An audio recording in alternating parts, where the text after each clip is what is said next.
Phi Beta Kappa specifically asks those of us who are lecturing for them to address our remarks to the students.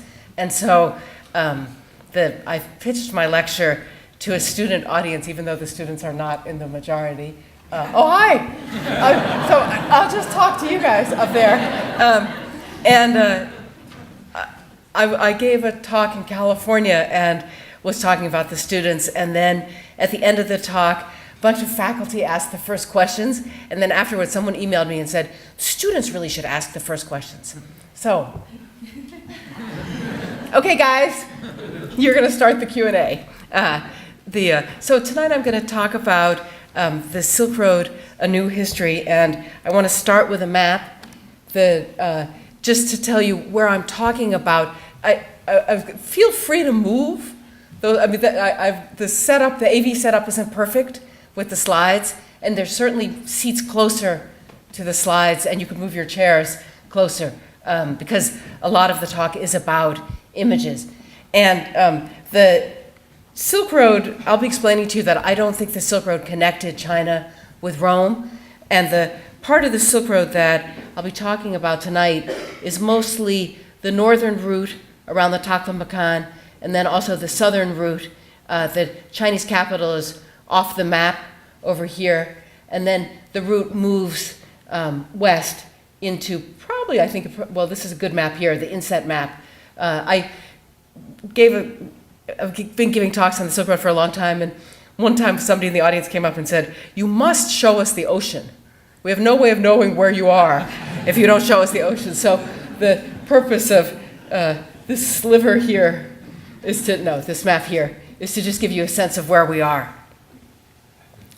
And I'm, as a historian, particularly interested in how materials that archaeologists have found, documents that have come out of the ground, can expand on our understanding of the past as we know it from other more established sources.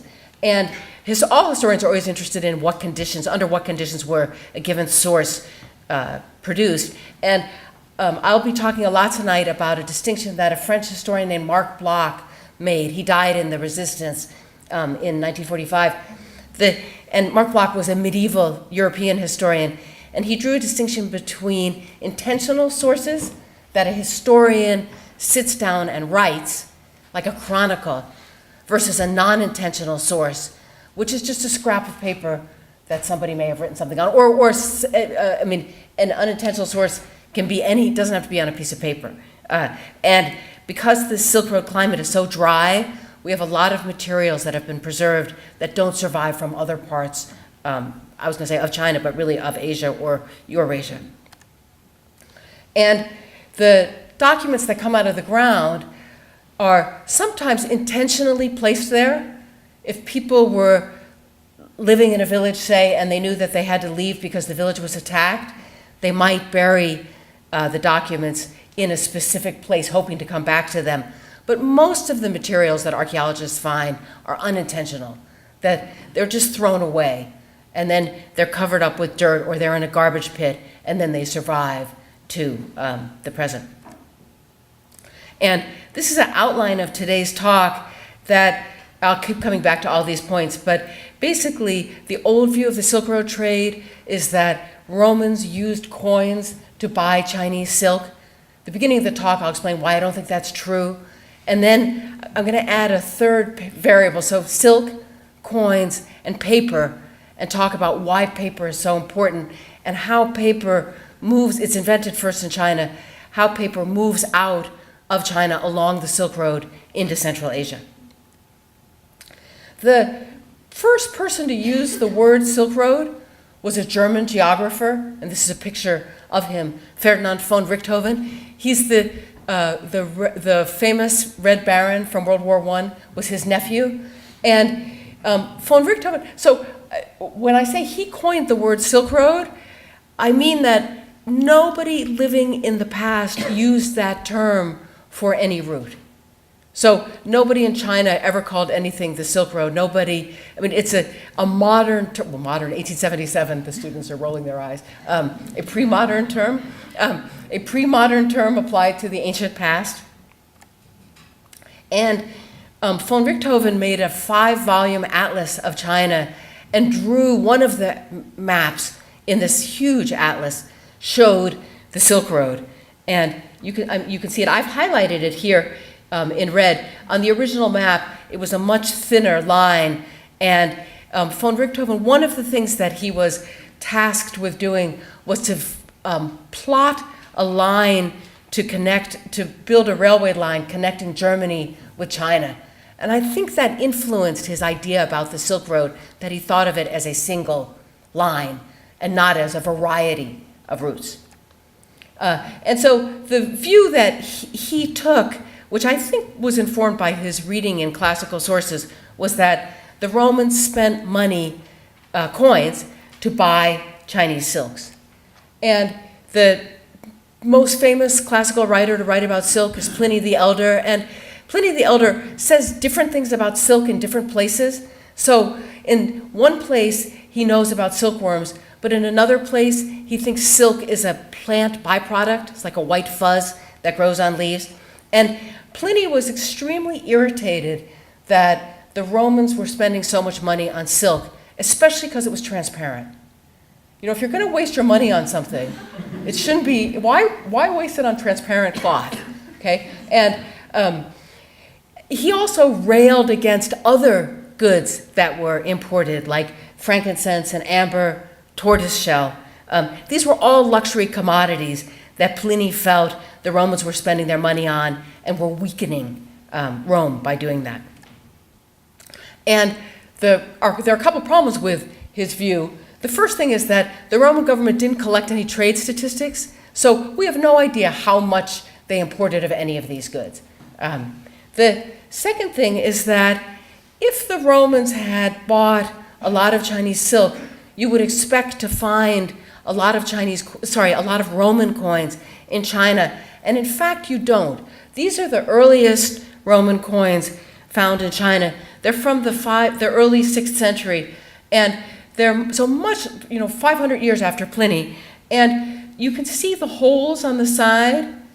They were sewn onto clothing. This is true of the different Roman coins found in China. Many of them have these holes. They were sewn onto clothing as a talisman maybe for good luck or to keep illness away. So they weren't used as money. And there are about 50 of them total, Roman coins found in China in this later period. There are many more coins, over 1,000 coins found from Iran. This is a Sasanian silver coin, and the Sasanian coins have a portrait of a given emperor. Each emperor has a unique crown, like iconographically unique crown, so you can identify him. And then on the back is the Iranians were Zoroastrians, so there's a fire altar in the center, and then these are 2 priests feeding the fire altar in the middle. So the coin evidence suggests that China had much more trade with the Iranian world than with the Roman world, and that's consonant with a lot of the information that we have. And this is a very blurry slide that I took myself at a museum where they have very old fragments of silk from 3000 BC. We all know that the Chinese made silk before anyone else. That's true. But other parts of the world also were making silk very early. Silk has been found in ancient India in 2500 BC, and it's also been found, there was an island in the Aegean called Kos that produced silk, and so maybe the silk that Pliny was complaining about wasn't Chinese silk. We don't know if it was Chinese silk or not. And so basically, at this point, I want you to think, okay, maybe the Romans did not buy Chinese silk with their coins. I will explain to you what I think did happen. And I want to talk about paper, and one of my questions for the students is, what's more important, paper or silk, in terms of historical significance? Paper? No need to discuss this? Totally obvious? Okay.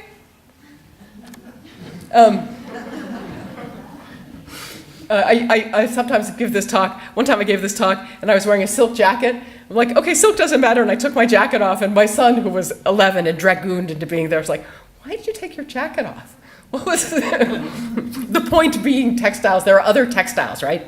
I mean, there are other textiles besides silk, but there's no writing material as good as paper. There are alternate writing materials, but nothing as durable and as cheap as paper. So I'm going to talk now, the first place I'm going to be talking about is a site called Xuanquan, and you can see where it is. It's actually right there, very close to Dunhuang.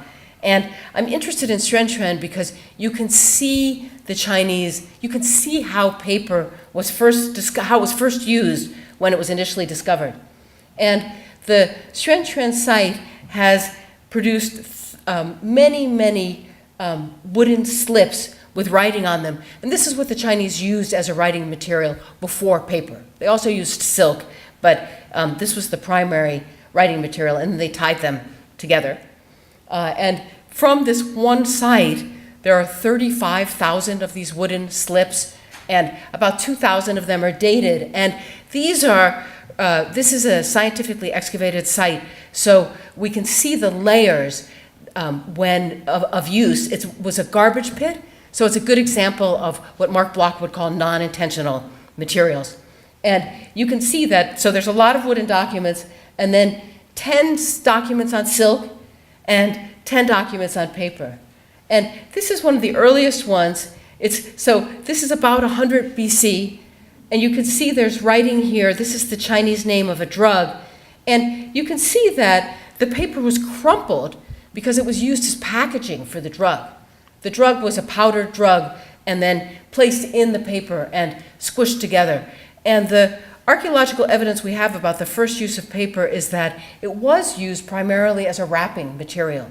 So we have examples of bronze mirrors that were wrapped in paper and then placed in another container. And paper also had the ability, I mean, nowadays it's hard to imagine buying a pair of shoes maybe with paper in it, but paper does have the ability to hold the shape of something. So it's a very useful material for wrapping.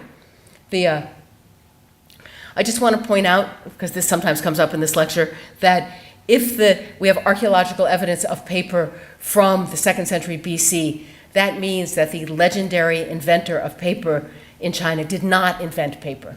Okay, paper long predated Cai Lun. So at Xuanquan, we can see multiple layers, and what you can see at Xuanquan is that paper gradually comes into use as a writing material. And by about the year 300, there's one example of a letter.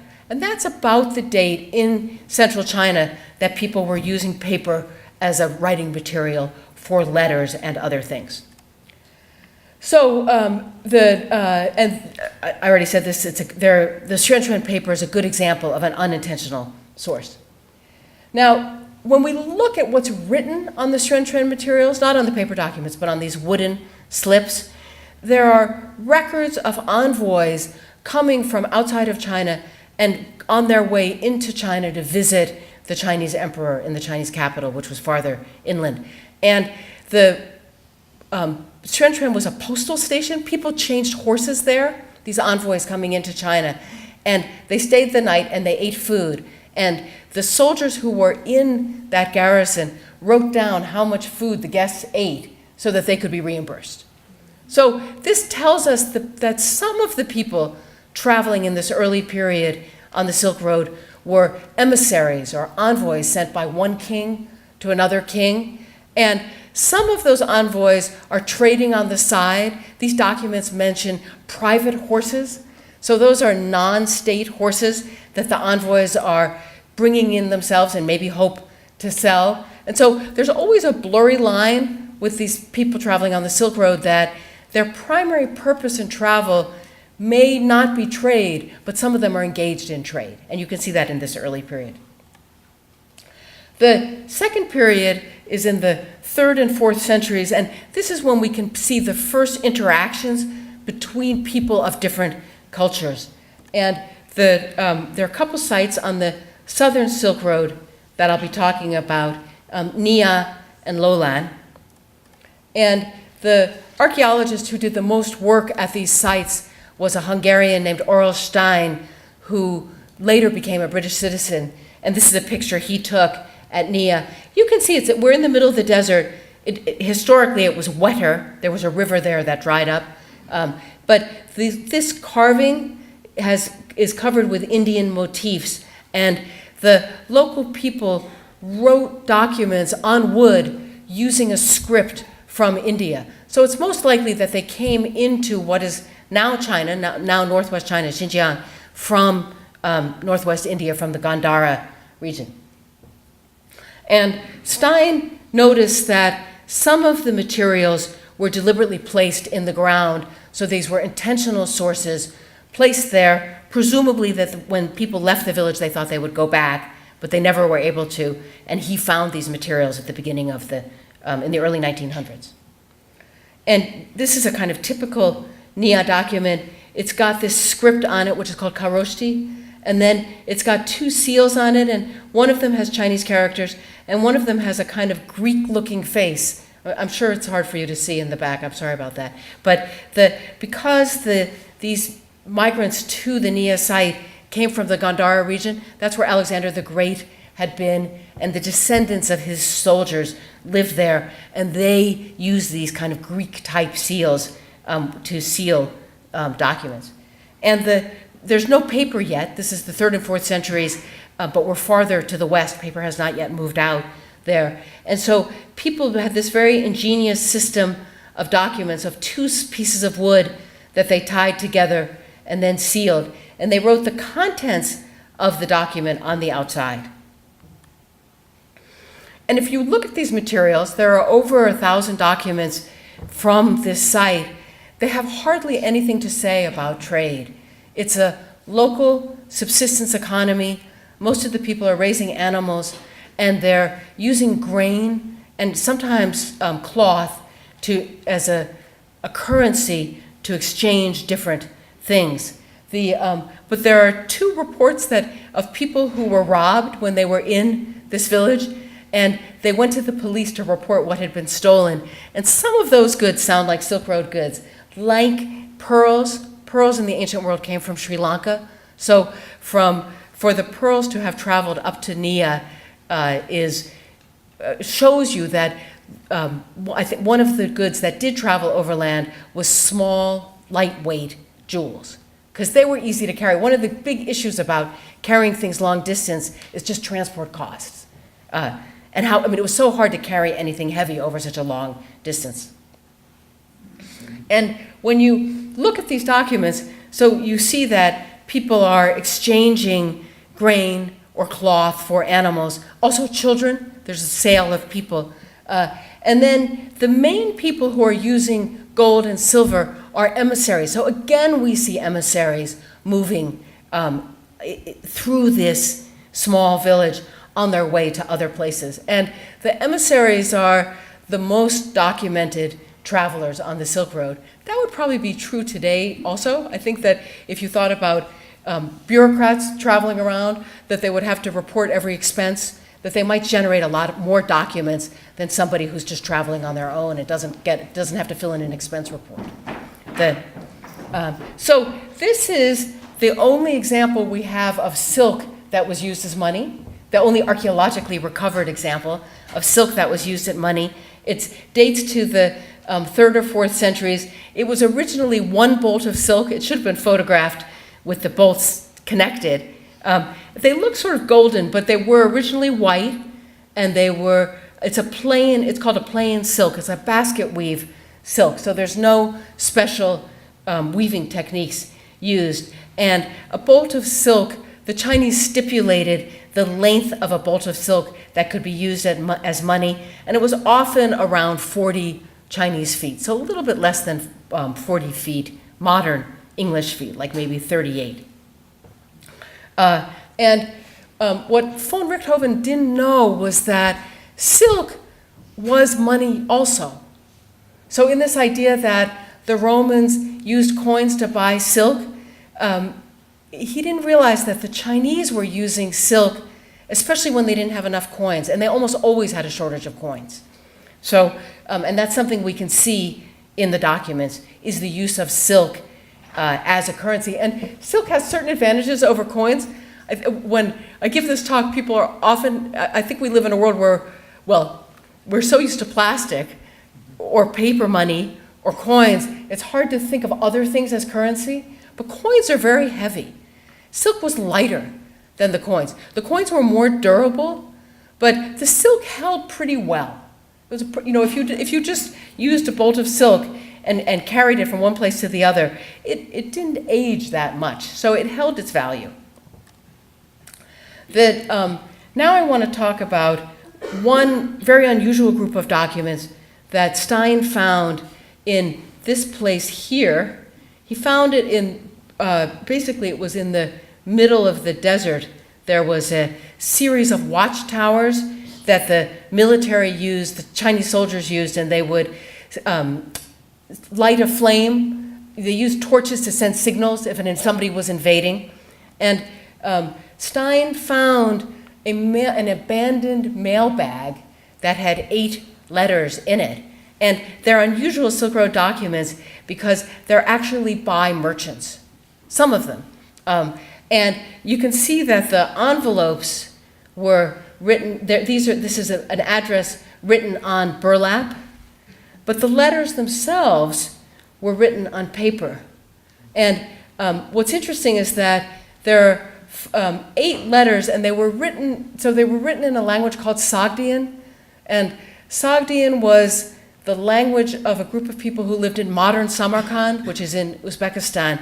It's related to Middle Persian. And the Sogdians were one of the most important Silk Road, they were the most important Silk Road traders.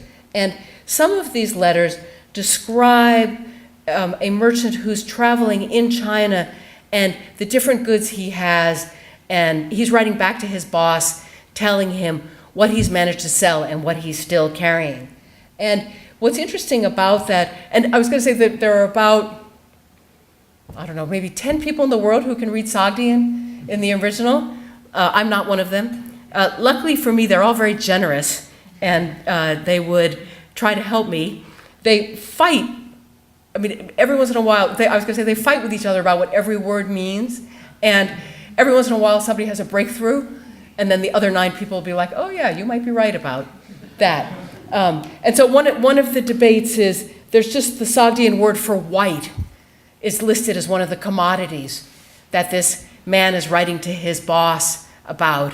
And it seems most likely that it was a cosmetic with a lead base. Maybe not that good for your skin, or that good for you. But anyway, so pepper, silver, musk.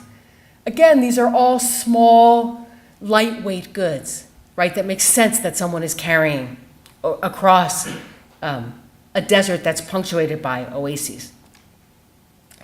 The third phase that I'll be talking about is from about 500 to 800, and I would call this the high point of the Silk Road trade, or at least the pre-Islamic period of the Silk Road trade, and I'll explain why.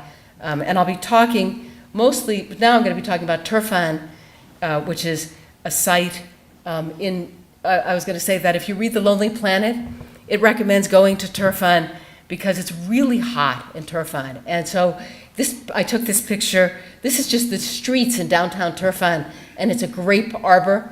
And people in Turfan plant grapes and melons, and then in August, when it's really hot, like 130 or 140 degrees, everybody sits around eating these grapes and melons. And The Lonely Planet thinks that's one of the most fun things you can do in China.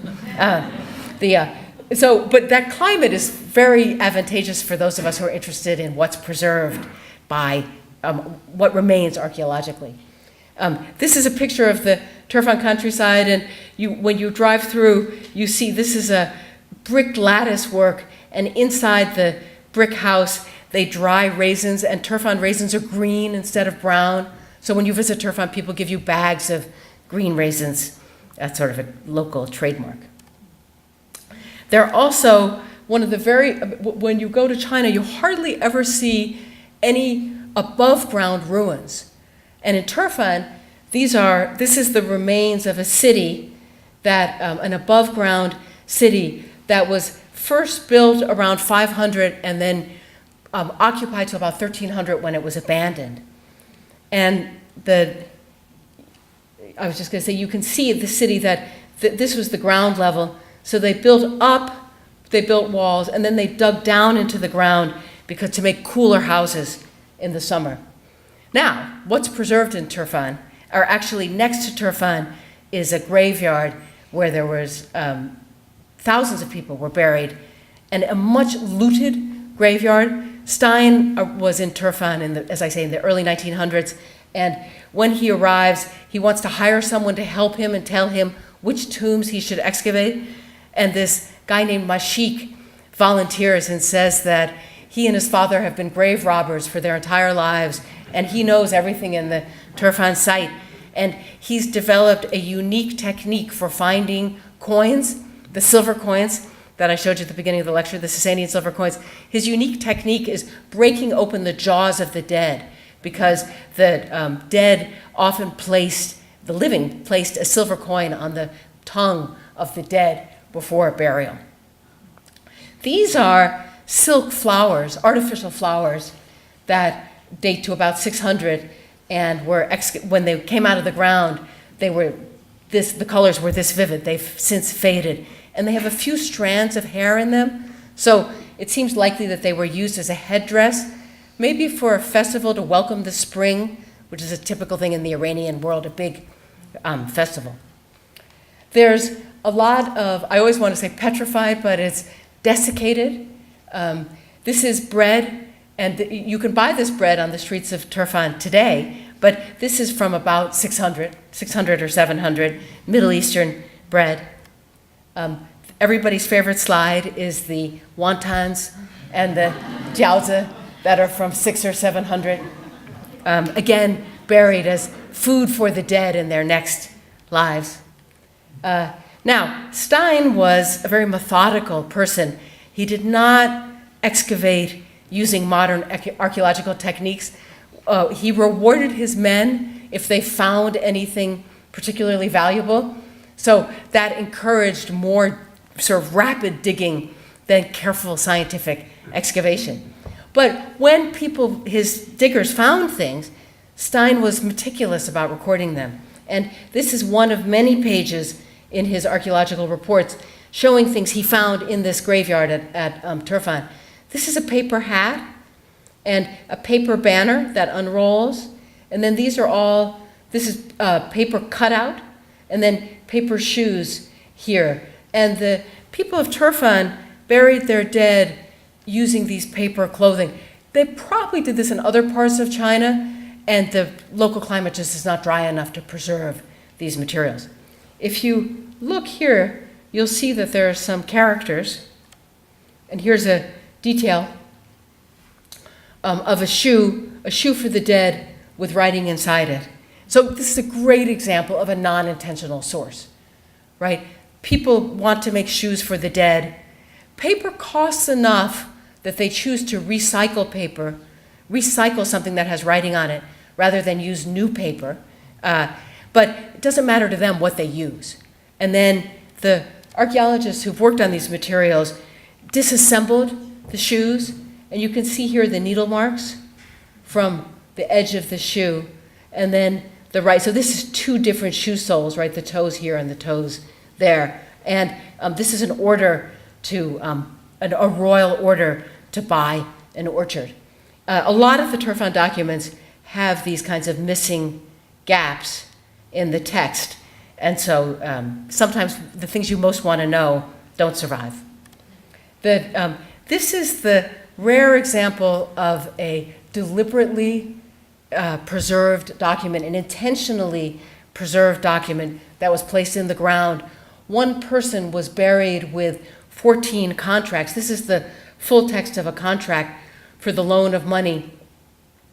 And this is the name of the person lending the money, and then this is the person who borrowed the money. And he drew these 3 lines are what you draw, the equivalent in the West would be an X. You're drawing your finger joints, you're signing, you're you draw your finger joints if you can't sign your name. And so this man, his living kin buried 14 contracts in his tomb. And I think the most credible explanation for why they did that was that they thought he needed these contracts in the next world. And, they're loan contracts. If the person who borrowed the money had paid it back, he lent money to a lot of people, he would have ripped up the contract. That would have been the end of the transaction. Since he takes these contracts to the next world, we know that he hasn't succeeded in collecting on them in this world. And so I believe that his hope is to sue the people who didn't yet pay him back in the courts of the underworld. And we actually have Turfan documents about those courts. This is a very pervasive Chinese belief about the ability to attain justice in the next world if you've been unable to attain it in this world. Okay, you can see this was the catalog of a museum exhibit, exhibition catalog at the Met. I was going to say, here's sorry, let me have a sip of water. A sharper picture of her. She's from Turfan. And the people in the Met, when she came to New York, they all called her Tong Barbie, because she's the same dimensions as a Barbie doll. Her outfit is sort of the peak of Silk Road fashion, because this is an Iranian motif called a pearl roundel. It's got pearls around a circle, and then inside is, I think, a bird. And then this was Chinese fashion at the time. She's also around 600 or 700, of a striped skirt, and then she's got a gauze overlay. Now, her hands, if you'll look closely, you'll see she doesn't have fingers, because her arms are made out of one piece of paper that was twisted and then put over her back to make the arms. And when archaeologists dismantled, they didn't dismantle her, they dismantled another figurine in the tomb. They found these documents, and then here's the transcription. These are pawn slips. So people came and somebody put this is a cubit of silk, a cubit and 4 feet of silk, their name, the date. They got 120 coins. They signed their name. That month, they brought it back. They redeemed the loan. And this is their address there, and their age, a kind of short address. And then the cross mark is the sign that they redeemed the pawn ticket. They made good on the loan. The Chinese historians, there's a scholar in Wuhan named Chen Guocan, and he's worked on those addresses and established that everybody who borrowed money at this pawn shop did so not from Turfan, but in the Chinese capital, in the Tang capital of Chang'an. So the figurine, and they lived in the neighborhood of a Guanyin monastery. Many of the addresses mention this monastery. So then you think, did the woman, was the figurine made in Chang'an using these recycled pawn tickets? That's, I think, what most people think, because she's so beautiful. It seems likely she was made by very high-level artisans. But maybe they exported the used paper to Turfan, and she was made in Turfan. So we can tell from the Turfan materials that paper is very widespread. Clearly, it's become the writing material of choice. And there may have been a market in used paper, depending on whether you think that woman was made in Chang'an or Turfan. If we read the Turfan documents, we can see that the economy, as at Nia, was initially a subsistence economy. Then around 580, silver coins come in from the Iranian world, and people start using them a lot. And then, I was going to say in 640, I should have told you this, but the Tang dynasty invades Turfan and starts to govern Turfan. And people still use those Iranian coins. And then in 700, maybe because the supply of the Iranian Sasanians have fallen to the caliphate, so maybe for political reasons, but we're not really sure why, they switched to using Chinese coins. Now I want to just go very briefly to a few places outside of China and in the former Soviet Union. So what on the map says here is Sogdiana, the home of the Sogdians. is Samarkand in Uzbekistan. And then I'll also talk about this place in the Caucasus Mountains called Moshchavaya Balka. This is a picture of the Mount Moog site, and this is the only place, so we have evidence of the Sogdians in China, all kinds of evidence, but very little evidence from their homeland because it's not as dry, not as many things are preserved. But there's one group of documents that were found at this site, and there are fewer than 100 documents. Most of them are in Sogdian, a few are in Chinese, and one of them was written it gives us the address and the date in 706, and then it had traveled by about 720, it had traveled to the region outside of Samarkand. And that's the document, sort of this is a photo from the 1930s when the Soviets did their excavation. But this paper has writing on one side and then the back is blank. And I think it's most likely that the local ruler was using the paper, the discarded Chinese paper, as stationery, because his writing material in the year 700 is still, the predominant writing material is leather and scraped leather, and the Chinese paper is much lighter and more elegant. So even though it has writing on the back, they just turned it over and used his intent was to use the front side, but he didn't. It was found that all the Mount Moog documents were placed together in a basket for safekeeping, and again, only discovered in the beginning of the 20th century by a group of kids who were playing in the mountains. And now just to go to Moshchavaya Balka. So I was going to say that it's the farthest location from China where paper with Chinese writing has been found in the first millennium, right? Any of us could buy a Chinese newspaper, maybe not in Williamstown, but, there's a painting was found there, just a fragment of a painting, of a silk painting. You can see, at least those of you in the front row, maybe three people can see, there's a horse, the head of a horse, and a man, probably, we don't know, but probably the Buddha leaving his palace. And in this same site, they found a few scraps of paper that have writing on them. And this one is a list of accounts of money spent on different things, including for meat. So this is, we can see paper moving out of China into Central Asia. There's a legend that some Chinese paper makers are taken captive in a battle in 750, and they bring the secret of making Chinese paper to the Islamic world. That may have happened, but this paper wasn't that hard to make.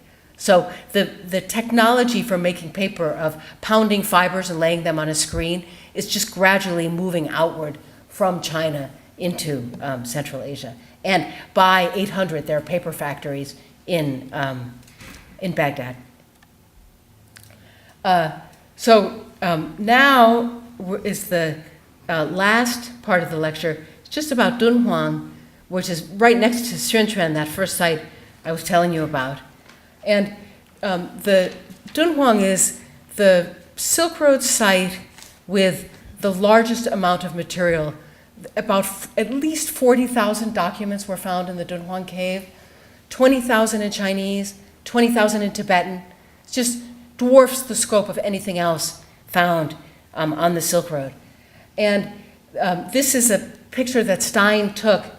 This library cave was in here. This is actually a doctored photo.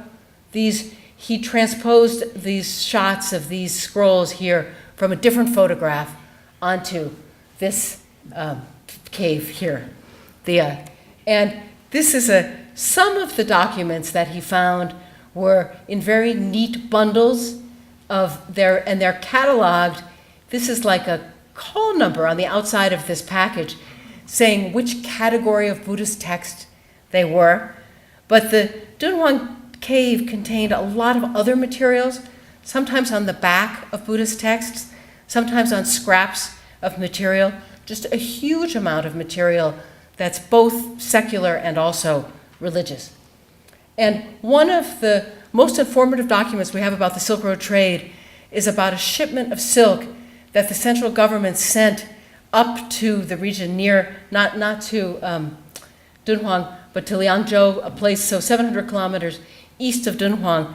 And the Tang government collected taxes in silk. That's part of using silk as money, was you could pay your taxes in silk. You could weave your own silk. And they sent this huge shipment of silk up to their troops. The Tang Dynasty has stationed many troops in the northwest to control the region and keep their enemies away. I mean, I can tell you more about that in the Q&A if you're interested. What's interesting about this list of the textiles is that it's so incredibly detailed. There are different kinds of silk, so they write down the quantities of the different silk, but they also have things like this, 4,361 bolts of silk, and then they measure it down to the inch. So the level of information about the payment going out to the army is just so specific. When the silk arrived on site, then the local officials took it to the market and exchanged it for grain, because that's what they needed. They kept some of it for uniforms, they exchanged some of it for grain, and they paid the soldiers with the silk.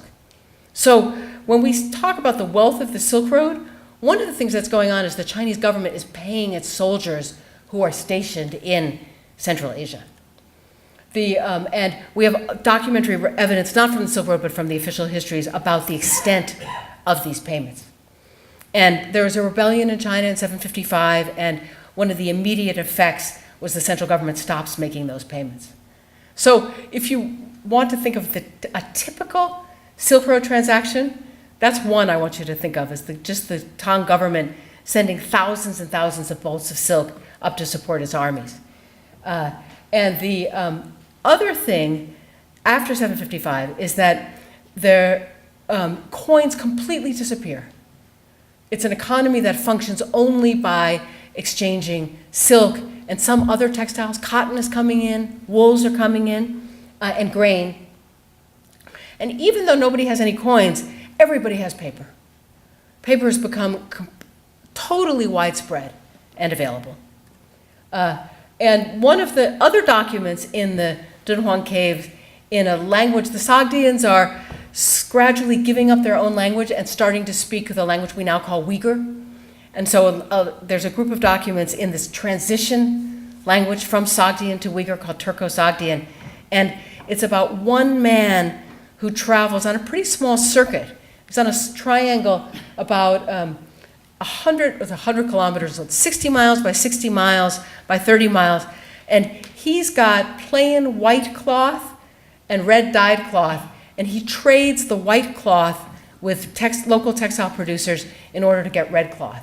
So that gives you a sense of how the economy worked at this time when there were no coins, that it's basically an exchange economy.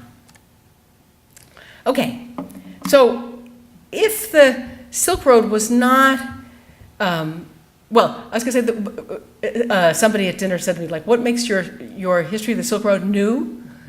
So what's new is the idea that the Silk Road did not involve long distance, large scale private trade. That there were different kinds of people moving on the Silk Road, and some of them were merchants, but there were also emissaries, there were missionaries, there were artists, and some of these people traded some of the time as they were traveling, but that was not their primary purpose in traveling.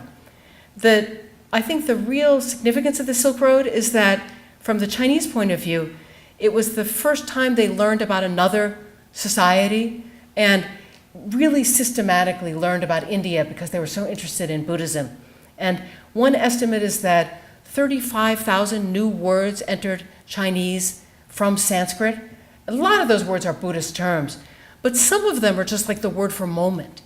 And one of the key people in this transfer of learning was a monk named Kumarajiva, and this is a modern statue. No one has any idea what he looked like. He lived around the year 400. But I think it's a good place to end the lecture with him. He was from Kizil, one of the sites of the Buddhist caves in Xinjiang. And he translated. His father was from India, his mother was from Kucha. He grew up, he knew Sanskrit, he studied Sanskrit, he spoke a local language that was related to Sanskrit, and then he learned Chinese late in life and he headed a translation bureau. And so I think that's one of the key things about the Silk Road, is that even if there was no large-scale, long-distance private trade, people were still moving, and there was lots of exchange of ideas and much cultural interaction. Thank you very much.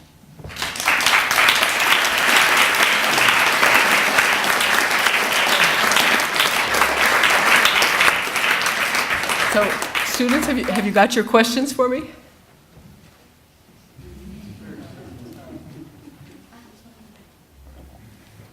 Not there, but I understood. Good. So you were saying that silk was used as a sort of a currency. Mm-hmm. Did that change it? Because it seemed, I think of silk being a luxury good, nowadays. Did that change it at all from being, because if it's used as money on basically all levels, did that change it from being a luxury good, or did that, because it people who are using it to sell, like farmers, Right. like livestock and all that kind of stuff? Does it change from being a luxury item to being more of this sort of this common thing? I should have explained that the silk that was used for money was that plain silk. The luxury good continues, but it's measured, when you read about it in the documents, it's measured in individual sheets. So it's not measured in a bolt. It'll be, and sometimes they'll even give you the dimensions of the square of silk. So it continues to be a luxury good, and their very beautiful silks are woven during this whole period. That the list of the documents that the army sent up is funny, because some of the things, like the dyed silk, was just plain silk, but some of the kinds of silk that people gave to the government were like this silk. I mean, I was going to say, all these translations, I was part of a project looking at these as textiles, on the use of textiles as money on the Silk Road. And we had this team of Chinese and foreign scholars trying to figure out how to translate these things. And so this translation of plain weave shi silk, so that's the Chinese, shi silk using threads of varying thickness, was, well, we just thought, I'm not arguing this is a great translation. I don't think anybody would say, I want a dress made of silk woven from using threads of varying thickness. But if you see that character and you don't know what it means, you now know what it means, right? So that trade, the production of these luxury silks continued. From what was paper made, and did it change? It starts off made from cloth, from pounded cloth. And one of the explanations goes back maybe to Zhuangzi. There's a story about pounding rag sellers. There's a Chinese classic where they talk about a family that pounds rags for a living, and they develop a salve that they don't realize how valuable the salve is, and they give it away, and then somebody uses it to save a kingdom and makes a huge fortune. But anyway, the earliest paper has a high cloth content, and then gradually they add more wood. And like mulberry bark was a key element in Chinese paper. I think you mentioned that some of the early documents are dated. Yeah. What kind of dating system did they use? Oh, the standard Chinese dating system that each emperor, when he took the throne, had a reign period, like, the period of great harmony. They would say year 4 in the period of great harmony. And so those of us who work in Chinese history, we have guides where we can look up year 4 in the period of great harmony and know it's 70 AD. So, and that system of dating is throughout Eurasia, that dating by the king's reign, the year in the king's reign. Yeah. Could you tell us more about the Sogdians, when they emerge historically, and when they disappear, and how many of them are there, and how they function? Well, if you are curious about this, there is a wonderful book to read by Etienne de la Vaisseur, translated into English, called Sogdian Merchants. The old explanation was that they really, appear on the historical record with that mailbag, with those 8 letters.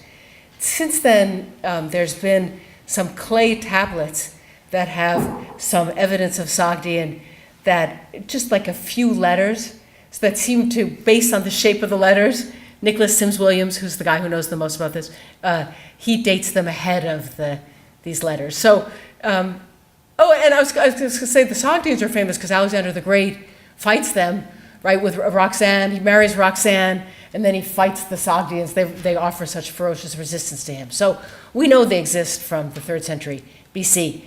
They fade from the historical record around the year 1000. And they become Uyghur, they're absorbed into the Uyghur population, and it is possible this is just a natural thing that's happening. One of the Anlashan rebellion, the leader of the rebellion is half Sogdian and half Turkish, and there's a lot of, some sources describe anti-Sogdian feeling. So some people think that the Sogdians go underground at that point. How many there are? No, nobody has any idea. There's no population figures. I mean, several thousand, but does the several thousand go into tens of thousands? I don't know.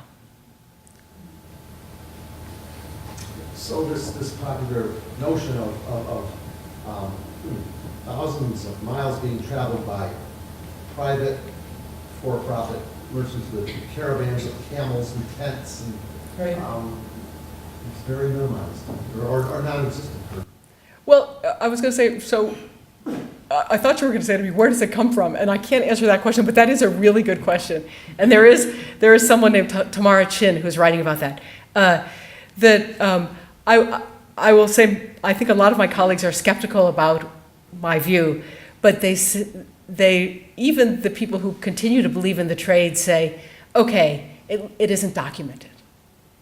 We just don't see it in the documents. And that's, and then you can come up with explanations, well, the trade could have existed, but it's not documented. But I tend to think we have a lot of information in these documents. If there was huge trade, we would know about it. So, yeah. What was the writing utensil used for the Chinese characters at this time? Well, sometimes a brush, but sometimes just a stick.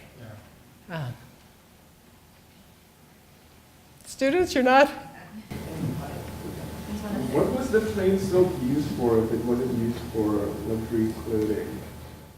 Sorry, the plain silk was used for currency, but then if you needed to make a piece of clothing, you could just cut up your money. I mean, and people did that. You know, we have accounts from officials that the guy who was buried with the contracts, one of the documents in his tomb is an account of how he spent money. He was a soldier, and he's like, I went here and I spent this much silk on this, and I spent this much silk on this. Oh, and then I needed some clothes, so I cut up the silk and I made a suit. So you could always use plain silk to make things. How were all these people fed? It seemed like there were quite many fairly populous cities, towns. Agriculture must have been fairly extensive. I should probably have said more about this. Each of these places is an oasis, and now when you travel, you know, if you fly over this region, it looks so dry, and then you come in someplace, and when you're driving too, you see these deep green poplar trees. You think, oh, I'm close to an oasis. So it was oasis agriculture, and then had very sophisticated irrigation techniques to try to grow things. The population was never that high. I mean, I should be able to tell you, but like Turfan has around 40,000 people. So compared with the Chinese capital that has 1 million. You know, none of the cities is that big. And then the soldiers are also eating local grain. You mentioned the loan contracts.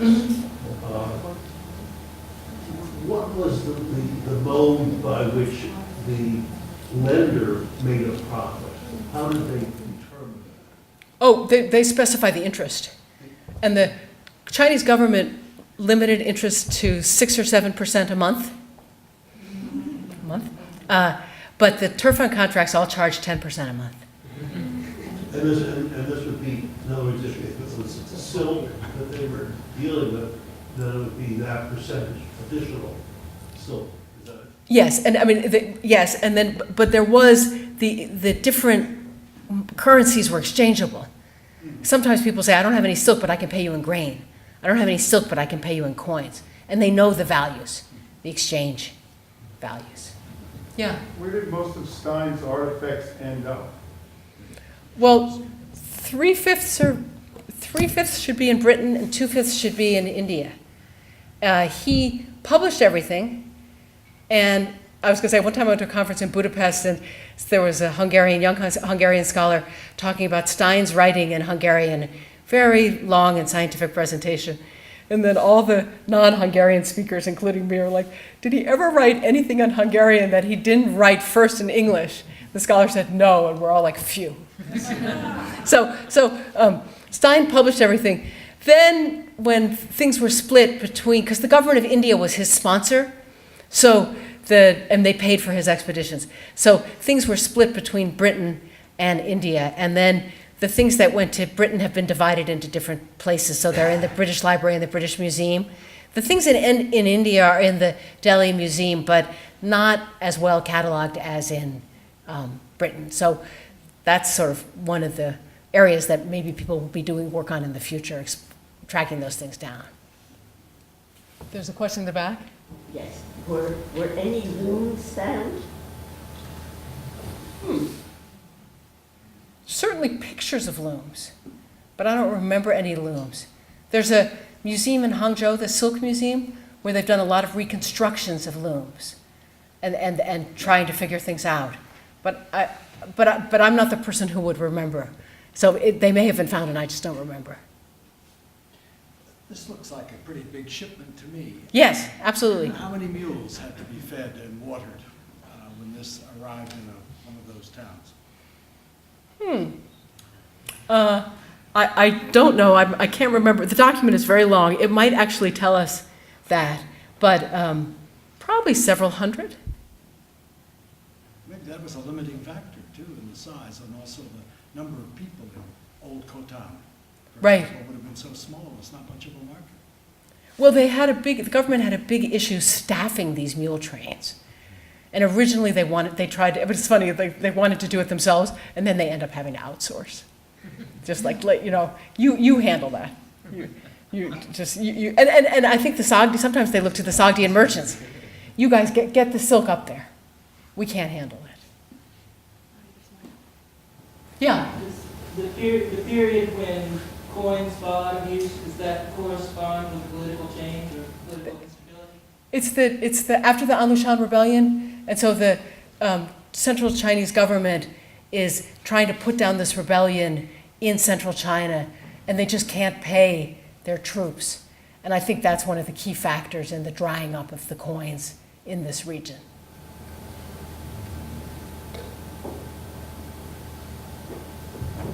So the name, the Silk Road, is that a completely European construction? I mean, was it referred to at all or to? No. So is trade route, I mean, were there other trade routes? Is it just because it was dry in Turfan and we have all this evidence that we know about those locales, but maybe there were trade routes elsewhere that we don't know about? I mean, There's always a moment when I give this talk when people say to me, what about the things that haven't been discovered yet? So sometimes I remember when I give the talk to say in the middle, I only want to talk about what has been discovered so far. Basically, the map of Eurasia, anybody who's an expert in any specific region will draw multiple routes, multiple trade routes that people are moving on. But nobody ever uses the word Silk Road historically in any language, not Chinese or the other languages. And the level of preservation in Turfan is higher than for other places. I guess you could say that. Well, I was about to say, so there's always local trade everywhere. I guess that's what I would say. There's local trade everywhere, but I'm pretty confident that there's not massive long distance trade anyplace.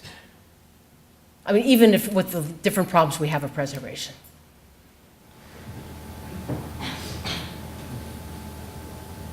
To what extent does it matter whether or not there's long distance trade? In the sense that you could imagine an organization of the trade in which each community brought the product to the border with the next community and handed it on for reasons of security and reasons of trust and things like that. And so the movement of goods might be no different than if it had been a single individual bringing it from point A directly to point Z, than it would be if you had 26 individuals bringing it from point A to point Z. And Well, the reason it matters is that if one person travels the whole way, then there's a lot of cultural interaction. If everybody just stays put and goes to the edge of, if the people in Williamstown just go to North Adams and trade at that border and then come back, they haven't learned anything. They've just had contact with, and the goods might be moving, and there's definitely a trickle trade. Some of these goods are like those pearls. I mean, I'm not saying somebody from Sri Lanka carried the pearls up to Nia, right? But so, and the envoys are, when they bring gifts, one of the things they do, they spy on each other. They travel to visit a king. They carry a letter from their king to the other ruler. They spy on the ruler they're visiting. Then they go home and they tell their king what they saw. But they also take presents to the ruler they're visiting, and they're constantly regifting. So, you have people like in the middle of Central Asia, like this part of the world are giving coral. A coral tree. What do you mean, coral tree? Where did that come from? So, and actually we do know about some people. The funny thing is when you look at the written record, we do know about people, some people going a long distance. There are some missionaries that go all the way from China to India as individuals and write about it. But I take your point in the sense of, but it matters if you start off thinking that the Romans used coins to buy silk, and then you say, gee, no, there's no Roman money in China, and there just doesn't, I really don't think there was any contact between China and Rome. So that it matters in the sense of cultural contact and cultural influence. well, not necessarily transmission of knowledge, in the sense that, again, you could have transmission of knowledge taking place through kind of a process of osmosis almost, community to community to community. Yeah, if you had, if everybody had, iPads armed with Google Translator, I mean, you just have problems with, I take your point, but it's certainly a different kind of cultural exchange than if you have people traveling long distance. I think, one point to keep in mind there, following up on your point, is that you have technological exchange of knowledge, but you don't have the kind of exchange of knowledge you have, say, when the Jesuits start going from Europe to China and back and bringing information about political systems, philosophical systems, writing systems. So the technology moves in the earlier period when people are going from spot to spot, but you don't have the awareness in Europe of Chinese culture, and you don't have the awareness in China, European culture, that you get when later on you have individuals who make that entire journey. And I think that's a meaningful distinction. You don't have Europeans knowing about Chinese bureaucratic systems until you have the Jesuits. Nobody's asked me about Marco Polo. But I think Marco Polo is one of, for years I was very skeptical about Marco Polo. There's a series of recent publications that are making me change my mind. But even if Marco Polo did not go everywhere he claimed to have gone, he writes about China in a way that people in Europe know about. What was the origin of mules and why not camels in this area? Camels are good for the desert, and mules are good on dirt roads. So where did they come from? I think of them as more European. I just don't. They've always been around in my sources. I don't know when they come from. Just to follow up on that, how about the interest in horses, especially from inner Central Asia Uh-huh. by the Chinese government in this period? I was going to say, this period is a little early. Later on, the Chinese are really interested in Central Asian horses.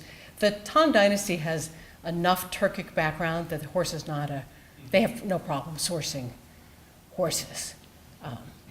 Is that what you? No, so they come later. Yeah. The envoy is going to the higher plains and trying to buy. And trying to buy horses, yeah. That's later? Yeah. Part of it has to do with terrain, that the Tang control a lot of the Northwest, and so they can get horses. It's when the Sung is contracting, especially the southern Sung, and it's just, the Chinese buy horses, and then when they start raising them in the South China, the horses, each generation gets smaller and smaller. Some student hands. Yeah. We actually decided to ask questions now. Good. So I was thinking back to when you were saying with the silks that you could be trading at different, like you could get so many silks for so many cloths, for so many felts, for so many grains. Was there some sort of, and especially because the governments were giving out to their soldiers, is there any way we know of like a standardized exchange rate, or would there be like, sometimes, or is it all based on just individual barter? Or, I mean, because if you run with an agricultural bad year, then your silk isn't going to be worth as much. Oh, right. We don't have documents about all the exchange rates, but people at the time had exchange rates, and they did change. As you say, if grain was in short supply, or the coins were in short supply, those ratios could be adjusted. But occasionally someone will say, oh, this year a bolt of silk is worth this much in coins. And then we think, okay, most of the time they had that kind of figure in their head. They don't always write it down, or it doesn't always survive. When you were talking about quite ancient, can you talk more about like what happened to that area, say in the last century or a bit later than what you? I was going to say the region is. It's kind of when the Chinese state is strong, it can control Xinjiang. So in the middle of the 19th century, it basically the Chinese state is getting weaker. They're losing control of Xinjiang. Xinjiang is partially independent. The British and the Russians are looking at Xinjiang thinking it would be a great place to control, good buffer state near Afghanistan. It becomes basically a satellite of the Soviet Union, a sphere of influence of the Soviet Union. And then in 1949, when the People's Republic is founded, the lead warlord in Xinjiang joins the communists, and Xinjiang joins China. But even then, it's under Russian control. There's this secret treaty that's only published after 1989, where the Chinese give the Russians extraterritoriality. Any Russian who commits a crime will be tried in Russian courts.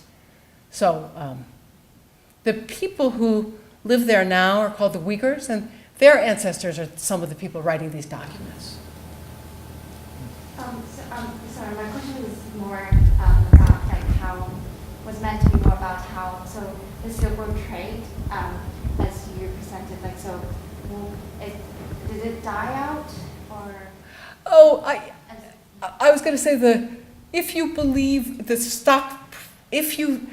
usual model is there was this period of great long distance trade and then it dies out because of the rise of the sea trade, is the way people usually describe it. But the way that you see it is that there are such long distance trades.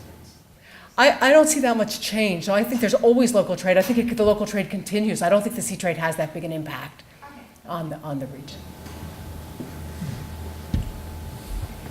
Since the governments were using silk to make all the purchases and pay all their workers, did they in any way control the production of silk? People paid their taxes in silk. They're collecting taxes in silk.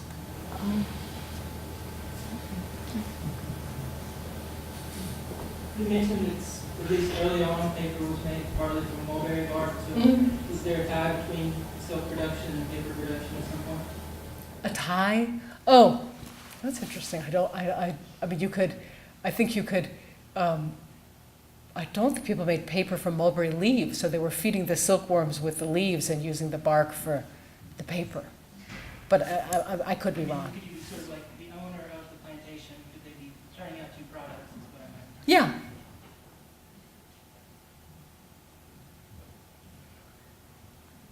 I think we should stop. Well, please join me in thanking Professor.